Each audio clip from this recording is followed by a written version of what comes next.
मी विचार करत होतो की ह्या वीकेंडला आपण ट्रेकिंगला जाण्याचा प्लॅन करू शकतो. तिथलं वातावरण खूप छान असतं म्हणे हल्ली.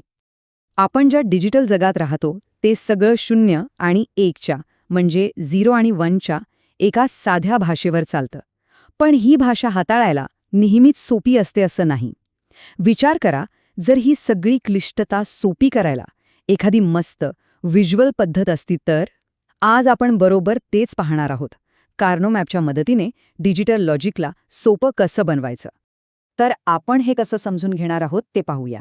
सगळ्यात आधी आपण तर्काच्या भाषेबद्दल बोलू, त्यानंतर गोष्टी सोप्या करण्यासाठी एक जबरदस्त शॉर्टकट पाहू आणि मग शेवटी हे तर्काचं कोडं प्रत्यक्षात कसं सोडवायचं ते बघूया. चला तर मग आपल्या पहिल्या भागाकडे वळूया, तर्काची भाषा.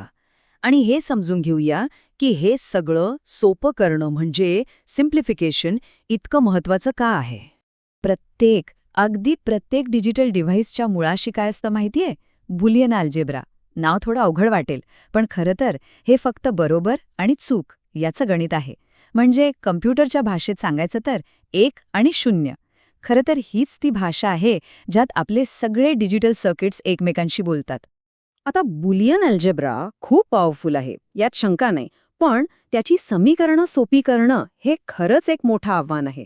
इथे बघा, डावीकडे ही किचकट बीजगणितीय समीकरणं दिसतायत आणि उजवीकडे त्यातून तयार होणारे हे गुंतागुंतीचे सर्किट्स. ही पद्धत फक्त अवघड नाहीये, तर यामुळे वेळ आणि पैसा दोन्ही वाया जातो. पण थांबा, या सगळ्या क्लिष्टतेवर एक खूपच स्मार्ट आणि व्हिज्युअल उपाय आहे. चला तोच उपाय आता पाहूया. एक विचार करा, ही मोठी मोठी समीकरणं सोडवण्यासाठी शब्दांऐवजी जर चित्र वापरता आली तर किती सोपं होईल ना. हो, आणि हीच कल्पना आपल्याला एका नवीन आणि जबरदस्त टूलकडे घेऊन जाते. आणि तो उपाय म्हणजे कार्नो मॅप, किंवा सोप्या भाषेत के मॅप. ही एक ग्राफिकल पद्धत आहे, म्हणजे एक प्रकारचा व्हिज्युअल शॉर्टकट, जो आपल्याला किचकट गणित न करता मोठी समीकरणं अगदी सहज सोपी करायला मदत करतो. के मॅप वापरण्याची प्रोसेस आहे ना, ती खरंच खूप सोपी आहे. फक्त 4 स्टेप्स आहेत. पहिली स्टेप, एक ग्रिड तयार करा. दुसरी, समीकरणातल्या प्रत्येक टर्मसाठी मॅपमध्ये 1 लिहा. तिसरी, जवळजवळ असलेल्या 1चे मोठे गट बनवा. आणि चौथी स्टेप, त्या गटांवरून आपलं सोपं झालेलं समीकरण लिहा. बस इतकंच. चला आता थेरी वास. आता हे सगळं प्रत्यक्षात कसं काम करतं ते बघूया. हे तर्काचं कोडं सोडवायची वेळ झाली आहे. ठीक आहे, तर आपण सुरुवात करतोय एका ट्रूथ टेबलपासून. हे टेबल काय करतं? तर वेगवेगळ्या इनपुटसाठी काय आउटपुट मिळणार हे आपल्याला सांगतं. आपलं पहिलं काम अगदी सोपं आहे. या टेबलमधले जे आउटपुट व्हॅल्यूज आहेत, म्हणजे 1 आणि 0, ते उचलून के मॅपमधल्या त्यांच्या अचूक जागी ठेवायचे. आणि एकदा का हे सगळे 1 आणि 0 आपण भरले की आपला के मॅप तयार. आता तो त्या लॉजिक फंक्शनचा एक व्हिज्युअल नकाशा बनला आहे. म्हणजे माहिती तीच आहे जी ट्रूथ टेबलमध्ये होती, पण आता ती अशा फॉर्मॅटमध्ये आहे की आपण तिला सहज सोपं करू शकतो. आता खरी गंमत सुरू होते. के मॅपची खरी ताकद, किंवा म्हणूया त्याची जादू, आता या पुढच्या स्टेपमध्ये आहे. आणि ती म्हणजे या 1चे गट म्हणजे ग्रुप्स तयार करणं. के मॅपचं एक जबरदस्त वैशिष्ट्य म्हणजे तो रॅप अराउंड होतो. म्हणजे काय?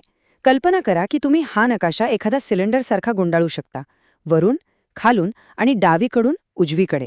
आणि याचमुळे जसे इथं दिसतंय, 4 कोपऱ्यांवरचे एक सुद्धा एकत्र येऊन एक गट बनवू शकतात. ही एक खूप पॉवरफुल ट्रिक आहे. अर्थात हे ग्रुप्स बनवण्याचे काही सोपे नियम आहेत. पहिलं म्हणजे ग्रुपमध्ये नेहमी 2च्या पटीत सेल्स असावेत, म्हणजे 2, 4, 8 असे. दुसरं, आपल्याला शक्य तितके मोठे गट बनवायचे आहेत. का? कारण गट जेवढा मोठा, आपलं समीकरण तेवढं जास्त सोपं होतं. आणि सगळ्यात महत्त्वाचं, प्रत्येक 1 हा कमीत कमी एका गटात आलाच पाहिजे. बस, एकदा गट बनले की आपलं काम झालं. आणि या सगळ्या प्रक्रियेचा परिणाम तो तर जबरदस्त आहे. त्या गटांमधले जे व्हेरिएबल्स बदलत नाहीत त्यांना ओळखून आपण थेट डावीकडच्या त्या गुंतागुंतीच्या समीकरणावरून उजवीकडच्या एकदम सोप्या आणि प्रभावी समीकरणापर्यंत पोचतो. याचा खरा फायदा काय? तर कमीत कमी घटक, म्हणजे कमी खर्च, कमी विजेचा वापर आणि जास्त वेगवान परफॉर्मन्स. हीच आहे के मॅपची खरी ताकद. तर मग एक शेवटचा विचार. जर आपण एक छोटंसं लॉजिक फंक्शन इतकं सोपं करू शकतो, तर जरा कल्पना करा आजच्या आधुनिक कम्प्युटर चिपमध्ये जिथे कोट्यावधी सर्किट्स आहेत, तिथे ऑप्टिमायझेशनची पातळी काय असेल.